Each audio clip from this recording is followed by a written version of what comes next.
अच्छा, बहुत से लोग कहते हैं कि जो इंसुलिन रेजिस्टेंस है वो हमारी बॉडी के लिए सबसे ज़्यादा ख़तरनाक है।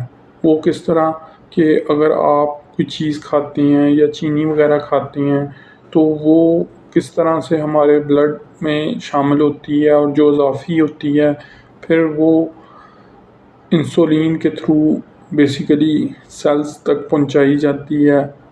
यानी जो कारआमद है वो तो यूज़ हो जाएगी सेल्स में एज एनर्जी सोर्स, लेकिन जो एक्स्ट्रा है वो बेसिकली ब्लड में रह जाएगी। उसकी वजह से क्या हो जाएगा, हमारा ब्लड ग्लूकोज बढ़ जाएगा।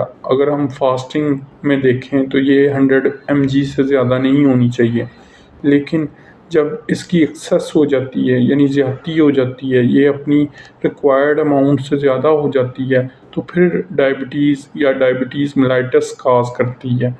तो इससे हम कैसे बच सकते हैं?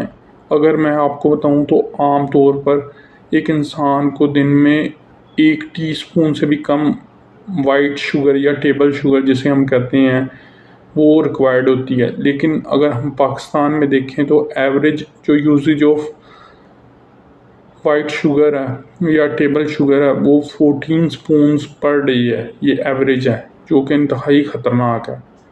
लेकिन अगर आप इसके अलावा कार्बोहाइड्रेट्स देखें जैसे रोटी, गंदम, चावल और जंक फूड वगैरह या कोई भी ऐसे कार्बोहाइड्रेट्स जो आपके लिए एक हद से ज़्यादा यूज़फुल नहीं है, उनका ज़्यादा इस्तेमाल आपके लिए ख़तरे का बाइस बनता है, क्योंकि वो अल्टीमेटली क्या काज करेगा, डायबिटीज़ मेलाइटस, जिसे टाइप 2 शुगर भी कहते हैं, जिसे उर्फ़ आम में शुगर हम कहते हैं।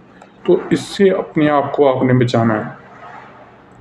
और उससे बचाने का तरीका क्या है कि आप कार्बोहाइड्रेट कम यूज़ करें। इसके अलावा आप मेरे साथ मेडिकल अपॉइंटमेंट भी बुक कर सकते हैं, उसका लिंक नीचे डिस्क्रिप्शन में दिया गया है।